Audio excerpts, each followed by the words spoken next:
केसरीपुर नाम के छोटे से गांव में एक ही स्कूल था और हर बच्चा मीरा को जानता था।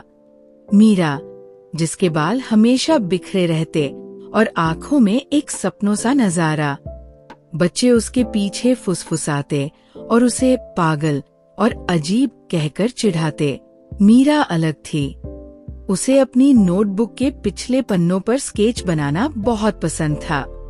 उसका दिमाग ऐसे संसारों में खो जाता था जिन्हें कोई और देख नहीं सकता था, लेकिन स्कूल में यही वजह से वो सभी के लिए मजाक बन गई।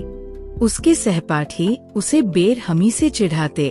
उसकी टीचर श्रीमती राठौर अक्सर उसे सपने देखने और निर्देश न मानने के लिए डांटती। एक दिन दोपहर के खाने के समय कुछ बच्चों ने मीरा को घेर लिया। अरे अजीब लड़की, अब क्या बना रही हो?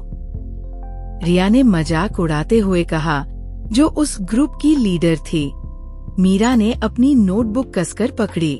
ये एक शहर है जो मैंने सोचा है, उसने धीरे से कहा। शहर?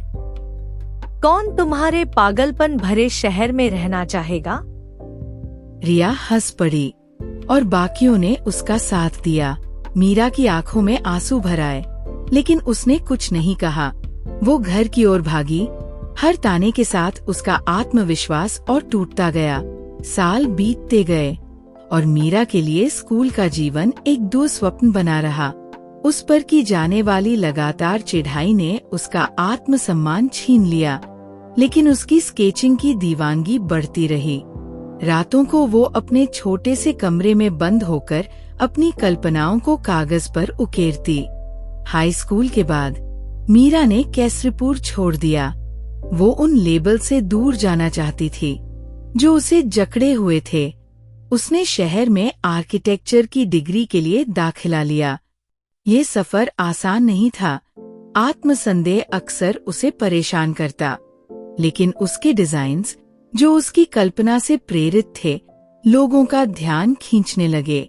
एक दशक बाद मीरा एक प्रसिद्ध आर्किटेक्ट बन गई। उसके डिजाइन्स साहसी, अनोखे और पहले कभी न देखे गए थे।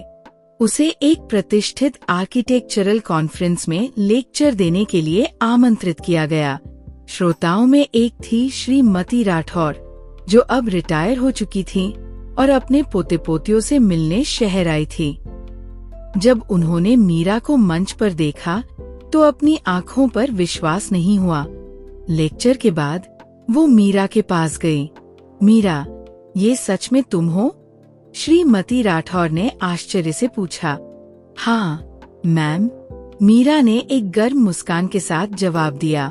मुझे अंदाजा नहीं था कि तुम इतनी सफल हो जाओगी। स्कूल में तो तुम हमेशा शांत रहती थी। ये सब कैसे हुआ? मीरा हल्के से मुस्कुराई। तब लोग सिर्फ पागल लड़की देखते थे, लेकिन मैंने अपने सपनों को हकीकत में बदलना सीख लिया। श्रीमती राठौर का चेहरा नरम हो गया। अगर हमने कभी तुम्हें छोटा महसूस कराया हो तो मुझे माफ करना। तुमने सचमुच सबको गलत साबित कर दिया। बाद में मीरा एक प्रोजेक्ट के लिए केसरीपुर लौटी, जहां उसे एक आधुनिक सामुदायिक केंद्र डिजाइन करना था। जब ये खबर फैली तो वही सहपाठी जिन्होंने कभी उसे चिढ़ाया था, अब प्रशंसा के साथ उसके पास आए। मीरा, हमें तुम पर बहुत गर्व है, रिया ने कहा। उसकी आवाज में प्रशंसा झलक रही थी। मीरा ने दयालुता से उनकी ओर देखा। धन्यवाद। ये आसान नहीं था, लेकिन मैंने खुद पर विश्वास करना सीख लिया और इस तरह जिसे कभी पागल लड़की कहकर चिढ़ाया गया था, वो गर्व से खड़ी थी। उसका आत्मविश्वास पहले से कहीं अधिक चमक रहा था। इस कहानी से हमें ये सीख मिलती है, अपनी अनोखापन को अपनाएं। अलग होना कमजोरी नहीं, बल्कि आपकी सबसे बड़ी ताकत हो सकती है। अपने आप पर विश्वास करें और अपने जुनून को बनाए रखें।